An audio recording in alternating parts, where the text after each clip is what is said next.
43 you had, I didn't hear any, but I had Justin flagging down. कि यहाँ से 50-50 कोस दूर गांव जब बच्चा रात को रोता है तो माँ कहती है बेटे सो जा नहीं तो गब्बर सिंह आ जाएगा। हेलो दोस्तों, स्वागत है आपका हमारे इस नए YouTube channel think for you में। इस वीडियो में दोस्तों जिस मोटिवेशनल स्पीकर ने, न्यूज़ रिपोर्टर ने जब चिल्ला कर लोगों को इमोशनली बेवकूफ़ बनाने की कोशिश की है और ये पूरे समाज की कितनी बड़ी बीमारी बन चुकी है और लोगों की ज़िंदगी ख़राब हो रही है, उनके फेक मोटिवेशन को रियल मोटिवेशन से कंपेयर कराकर पूरी तरह से समझाने वाला हूँ। इस वीडियो में हर तरह के प्रश्न का ख्याल रखा गया है, इसलिए वीडियो में लॉजिक पर एक्सट्रीमली फोकस करिए। सब्सक्राइब करिए हमारे इस नए YouTube चैनल को और बेल आइकन दबाना मत भूलिएगा। दोस्तों, क्या आप जानते हैं कि मोटिवेशन आखिर है क्या? हम किसी के बिहेवियर से, किसी की बातों से इतना ज़्यादा मोटिवेट कैसे हो जाते हैं? उस वक्त हमारी फीलिंग इतना ज़्यादा एक्सटेंड कैसे हो जाती है? और हम जब भी कोई मोटिवेशनल वीडियो देख लेते हैं तो उसके बाद वो सारा मोटिवेशन कहाँ गायब हो जाता है और हमें फिर एक और मोटिवेशनल वीडियो को देखने के लिए बार बार मन करता है और ऐसे हमारे सिर्फ मोटिवेशन के पीछे भागने की लत लग जाती है और हम अपना समय खुद से चीज़ों को बिट बाय बिट अंडरस्टैंड करने के बजाय ये फूलिश इमोशनल मोटिवेशनल वीडियो देखते रहते हैं। इसमें आपको कुछ नहीं बताया जाता और आपके इमोशन को एकदम चरम सीमा तक पहुंचाकर आपको एक इमोशनल फूल बनाया जाता है। उसमें भी वो साफ साफ कुछ भी नहीं बताते हैं। सिंपल है, जिन बातों का कोई सिर पैर नहीं है फिर पूरी ताकत से पूरे इमोशन के साथ एक एक्स्ट्रा ऑर्डिनरी परफॉर्मेंस के साथ आपके सिर पर थोपा जाता है। आपके दिमाग में कचरा भरा जा रहा है। दोस्तों, मैं सबसे पहले आपको ये समझाता हूँ कि असल में ये रियल मोटिवेशन होता क्या है, जिससे आप फेक मोटिवेशन को रियल मोटिवेशन से कंपेयर करके पूरी बात सही से समझते चले जाएंगे। आप अपने YouTube पर सर्च करने निकलेंगे कि मोटिवेशन क्या है। बहुत से लोग बता देंगे कि मोटिवेशन एक ऐसी नीड है जो कि किसी काम को, किसी ऐसे काम को जिससे हम हमारी जिंदगी में कामयाब हो पाएं, उस काम को बिना थके, बिना हार माने करते जाएं कि हम उस काम में सफल हो पाएं। तब साधारण शब्दों में उस काम को करने में बार बार मजा आता रहे और उस काम को बार बार करते जाएं, जिससे सक्सेसफुल हो पाएंगे। ये दोस्तों एक बहुत ही साधारण और सिंपल डेफिनेशन है। और यहाँ पर इतना ही नहीं, मोटिवेशन दो प्रकार का भी होता है। पहला एक्सटर्नल मोटिवेशन, यानी कोई और आपको मोटिवेट कर रहा है, और दूसरा इंटरनल मोटिवेशन, यानी आप खुद से उस काम में मोटिवेशन पैदा कर ले रहे हैं। और यहाँ पर भी इतना ही नहीं, यहाँ से तो दोस्तों असली कहानी शुरू होती है। बाहर से जो मोटिवेशन आपको मिल रहा है उसमें 90% चरम सीमा तक लोग जो कंज्यूम कर रहे हैं वो फूलिश इमोशनल मोटिवेशन है। इसे मैं फेक मोटिवेशन कह रहा हूँ। और एक टाइप का मोटिवेशन और बाहर से मिलता है, यानी प्रेजेंट में क्या हो रहा है उसमें 90% लोग फूलिश इमोशनल मोटिवेशन देखने के लिए मोटिवेशन ढूंढते हैं और 5-6% लोग फंडामेंटल मोटिवेशन को ढूंढते हैं। तो बात को थोड़ा सही से समझिए। यहाँ पर मैं संदीप माहेश्वरी जी की तारीफ भी करना चाहूँगा, क्योंकि किसी काम को स्टेप बाय स्टेप, किसी बिजनेस को या फिर लोगों की गलत फहमियों को कैसे हैंडल करना है अपने थिंकिंग पावर से समझाने की कोशिश करते हैं। और कभी कभी फंडामेंटल मोटिवेशन में भी यूनिक बिजनेस आइडियाज को स्टेप बाय स्टेप समझाते हैं और इससे हमारा ज्ञान और नॉलेज बूस्ट होता है। लेकिन इसे भी मैं एग्जैक्ट रियल मोटिवेशन नहीं कह रहा हूँ। दोस्तों, रियल मोटिवेशन के चैप्टर में वो दूसरा इंटरनल मोटिवेशन है और इसमें भी फंडामेंटल मोटिवेशन शामिल है। यानी हम जब खुद से इंस्पायर होते हैं तो हम एक लॉन्ग टर्म गोल डिसाइड करते हैं और एक एक स्ट्रेटजीज में उसे तोड़ते हैं। और ये जब हम खुद से इंस्पायर होके करते हैं तो उसे इंटरनल मोटिवेशन कहते हैं। लेकिन दोस्तों, इंटरनल मोटिवेशन के फंडामेंटल मोटिवेशन में सिर्फ एक रास्ता हो सकता है।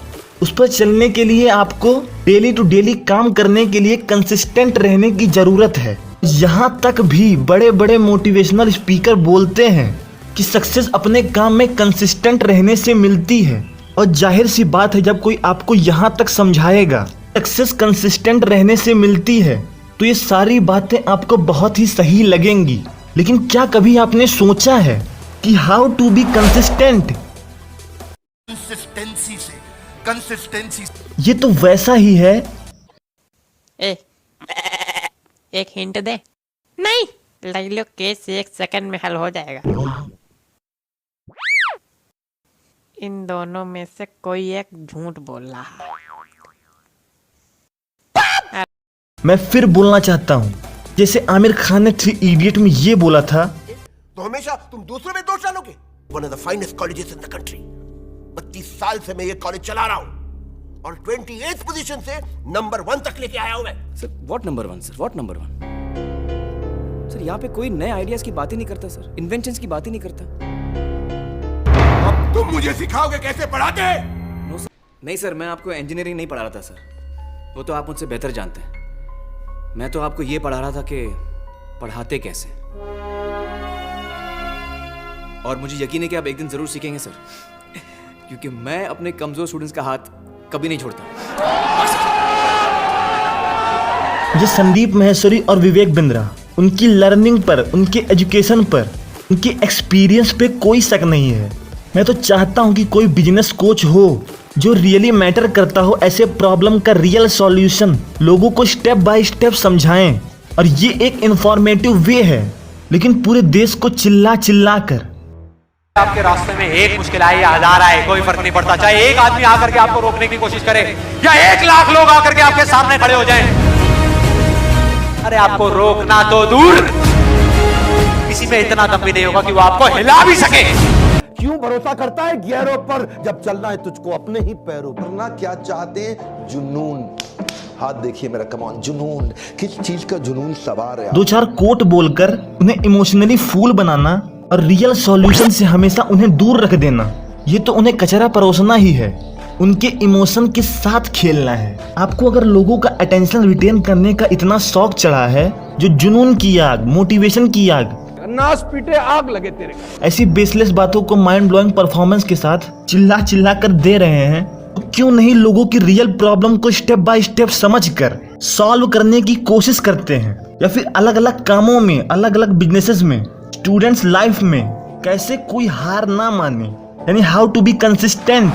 आप ये बोलते हैं कि आपका फर्स्ट प्रोडक्ट लास्ट प्रोडक्ट नहीं है, लेकिन क्या आपको इतना भी समझ में नहीं आता है कि यही रियल प्रॉब्लम है? ऐसे टॉपिक्स की तह तक जांच करके, मतलब 100-200 लोग ऐसे जो वाकई में उस फील्ड में काम कर रहे हैं, उनसे मोटिवेशन की आग नहीं, उनके वो सारे एक्सपेरिमेंट्स जो वो अलग अलग फील्ड में रोज रोज करते आए हैं, ऐसे टॉपिक्स को, ऐसे लाइफ एक्सपीरियंसेस को अपने चैनल का मेन एजेंडा क्यों नहीं बना देते हैं? असली समस्या तो ये है, आप सब मोटिवेशन के नकली गुरु ये बताते हैं अभी के हिसाब से कि 99% लोग हार मान जाते हैं और सिर्फ 1% लोग कभी हार नहीं मानते। तो दोस्तों, मैं बताता हूँ कि वो कैसे 1% लोग होते हैं।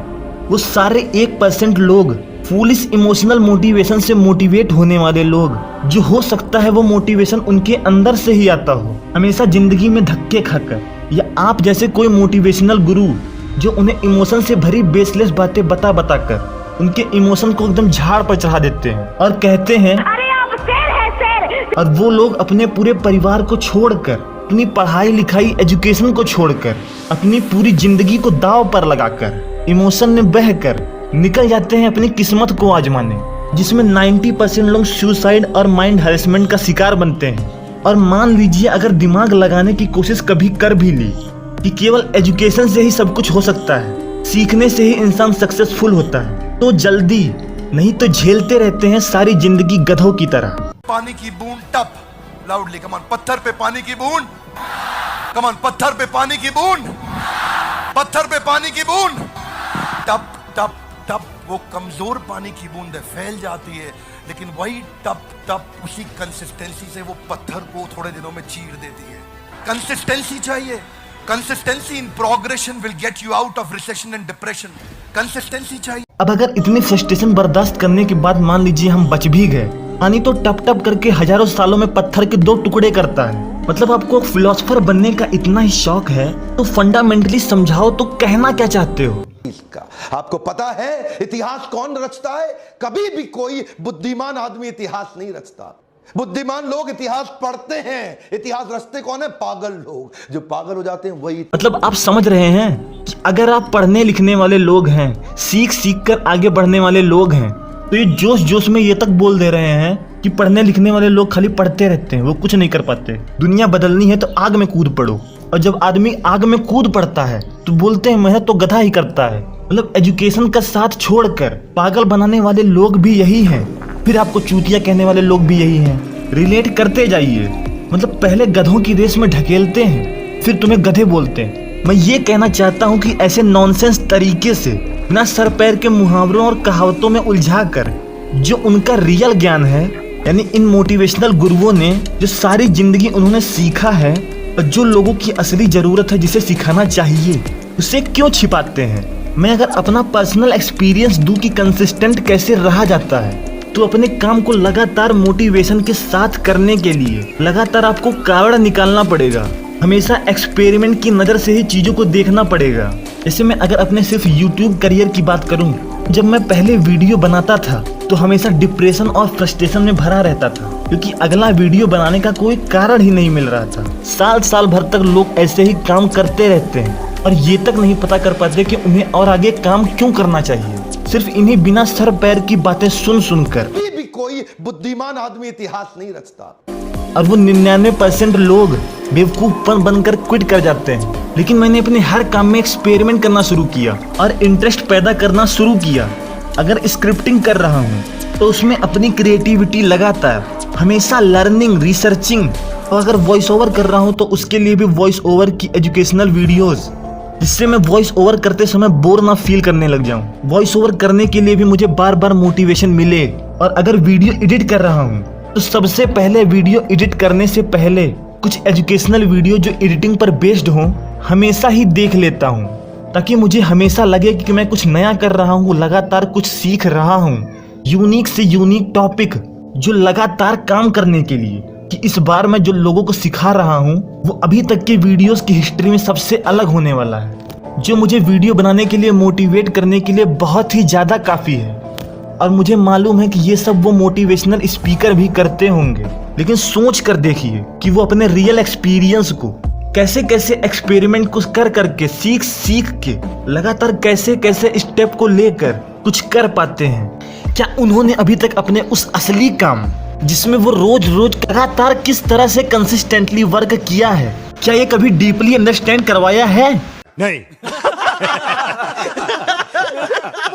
और मुझे इन सब कामों को करने में भी लगातार मजा आ ही रहा था, लेकिन अभी भी मैं डिमोटिवेट हो जाया करता था, क्योंकि दोस्तों शुरुआत में व्यूज नहीं आते हैं। और जिस पर विवेक बिंद्रा जी ने कहा है कि आपका फर्स्ट प्रोडक्ट लास्ट प्रोडक्ट नहीं है। एक हिंट दे।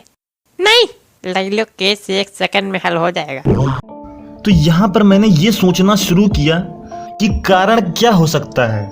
इसका कारण दोस्तों ये था कि मैंने अपनी वीडियो को एजुकेशन में नॉन इंटरेस्ट लेने वाले लोगों को अपनी वीडियो शेयर कर दी थी, जिससे वो नॉन इंटरेस्टेड लोग मेरी वीडियो को नोटिफिकेशन जाने के बाद भी देखते नहीं थे।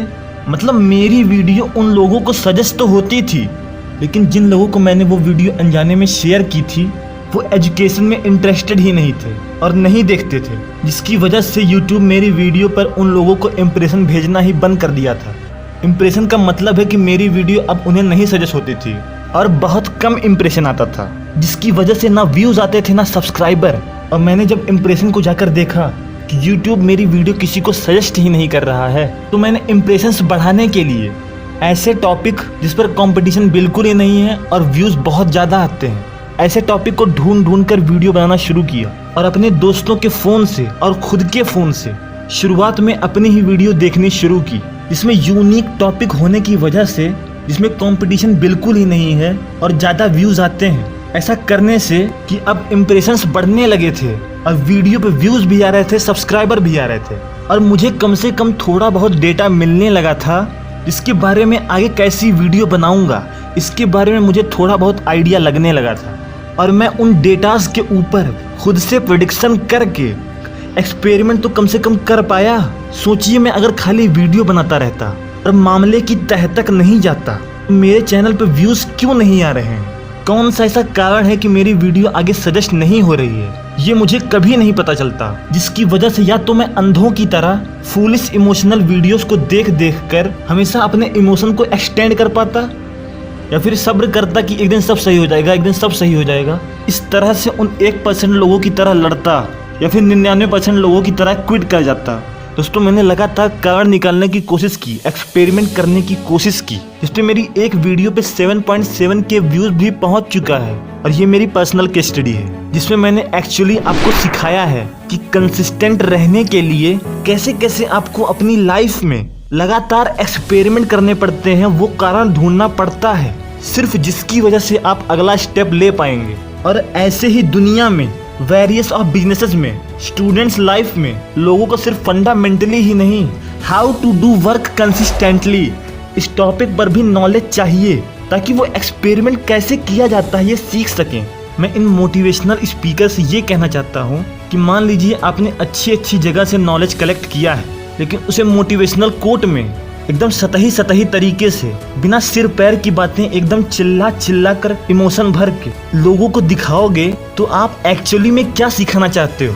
क्या ये लोगों को कभी दिखाई पड़ेगा? लोग अपनी प्रॉब्लम की सॉल्यूशन पर फोकस करेंगे या आपकी एक्स्ट्रा ऑर्डिनरी परफॉर्मेंस पर, जिनमें आप लोगों को नाम तुम्हारा जपते इमोशनली फूल बना रहे हैं। दोस्तों यहाँ पर आप एक बात साफ शब्दों में समझ जाइए कि मोटिवेशन शब्द का मतलब ही इमोशन से है, यानी वो एक फीलिंग है जो उसी काम को बार बार करने में हमारी मदद करती है। लेकिन इसमें रियल मोटिवेशन वो है जो कारण के साथ उस काम को करने में सारी जिंदगी ही हमें मोटिवेट करता है। और इस मोटिवेशन से मोटिवेट हुए लोग दुनिया की सबसे बड़ी बुलंदियों पर हैं, क्योंकि वो लगातार सीख कर ही आगे बढ़ते गए। और दूसरा वो फेक मोटिवेशन, जिसे बिना किसी कारण से आपके इमोशन को झाड़ पर चढ़ाकर आपको फूल बनाया जा रहा है। आजकल के 90% लोगों का ये एडिक्शन बन चुका है। दोस्तों इमोशन ह्यूमन बिहेवियर की एक नॉर्मल सी चीज है। हमारे जीवन में जब हमें पेन होता है तो हम इमोशनल हो जाते हैं। अल्बर्ट आइंस्टाइन भी इतने बड़े साइंटिस्ट इसलिए बन पाए क्योंकि उन्हें रियल मोटिवेशन रियल डायरेक्शन में मिला था। थॉमस अल्वा एडिसन ने भी यह तक कह दिया था कि मैंने सिर्फ 10,000 तरीकों से बार बार एक्सपेरिमेंट किया जो काम नहीं किया। मतलब ये कि अगर मुझे लगता है कि पहले एक्सपेरिमेंट से ही चीजें ऐसे काम नहीं करेंगी तो रिजल्ट में तुरंत मुझे मेरी गलती नजर आनी चाहिए, जिससे मैं समझ जाऊंगा कि बस इतनी सी बात है और बाकी चीजें ठीक हैं। और रिजल्ट में अपनी गलती देखकर फिर से एक्शन लेने का जो मन करता है, इसी मोटिवेशन को एक्सपेरिमेंटल माइंड में कह रहा हूँ। और यही है रियल मोटिवेशन। इसकी ताकत से आप दुनिया की बड़ी से बड़ी चीज कम से कम समय में हासिल कर पाओगे। दोस्तों मैं आपको यहाँ तक बताता हूँ कि मोटिवेशनल स्पीकर ये तक बोलते हैं, साइंटिस्ट की तरह सोचो। साइंटिस्ट जब एक्सपेरिमेंट करता है तो ना खुश हो जाता है ना दुखी हो जाता है। लेकिन सोचिए क्या कोई इंसान पहले से ही साइंटिस्ट है? अपने काम में लगातार कंसिस्टेंट कैसे रह जाए, कैसे लगातार मोटिवेशन पाया जाए, वही तो रियल टॉपिक है जिसे रियल मोटिवेशन कहा जाता है। संदीप माहेश्वरी और विवेक बिंद्रा तरह तरह के यूनिक टॉपिक पर फंडामेंटली एक्सप्लेनेशन भी देते हैं और ये भी लोगों को बहुत ज़्यादा सीखने में मज़ा आता है, बहुत ज़्यादा पसंद आता है। लोगों को लगता है कि हाँ आज कुछ सीखने को मिला है, क्योंकि किसी ऐसे यूनिक बिजनेस को स्टेप बाय स्टेप समझने में हमें ज्ञान मिलता है और ये सही है। लेकिन ये भी आप समझिए कि 10% 15% ही सही है, क्योंकि आप उन यूनिक बिजनेसेस में ऊपर से सिर्फ फंडामेंट्स ही क्लियर करवाते हैं।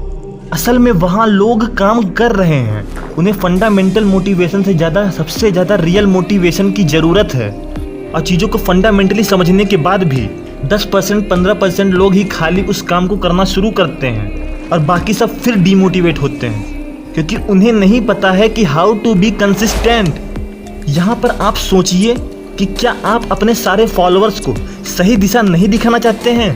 सिर्फ 1% लोगों को इमोशनल ब्लैकमेल करके और फंडामेंटली तरीके से खाली 10-15% लोगों को आप क्यों नहीं 50% और 75% तक जाते हैं? उन्हें क्यों नहीं रियल एक्सपीरियंस अंडरस्टैंड करवाते हैं? यहाँ पर मैं जानता हूँ कि ये लोग कहना चाहते होंगे कि वो सारा पेड कंटेंट है, लेकिन अगर वो पेड कंटेंट है तो सैंपल में आपने कचरा क्यों रखा है? यहाँ पर मैं वो यूपीएससी और आईएएस वाले लेक्चर्स को ये कहना चाहता हूँ कि मैं आपको नहीं कह रहा हूँ, आपके एजुकेशनल वीडियोस में रियल एजुकेशनल वीडियोस जो फिलॉसफिकल तरीके से समझाई गई हैं, इससे हमें अपनी ज़िंदगी में कुछ करना है ये रास्ता दिखता है, और ये सब आपके सैंपल में ही है। तो वो जो पेड कंटेंट होगा वो तो लाजवाब होगा।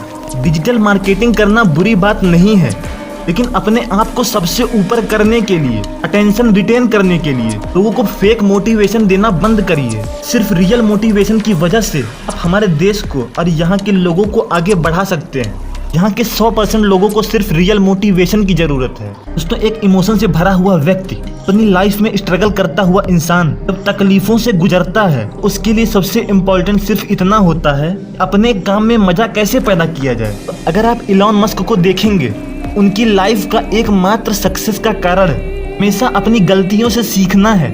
ऐसे लोग लगातार अपने काम में मोटिवेशन पैदा करते हैं और लगातार सक्सेसफुल होते चले जाते हैं। फेक मोटिवेशन में डूबे हुए लोग जब ऐसे इमोशनल मोटिवेशन वीडियो देखते हैं, वे एक ऐसा फेक एक्शन करते हैं जैसे आज ही मंगल ग्रह पे चले जाएंगे।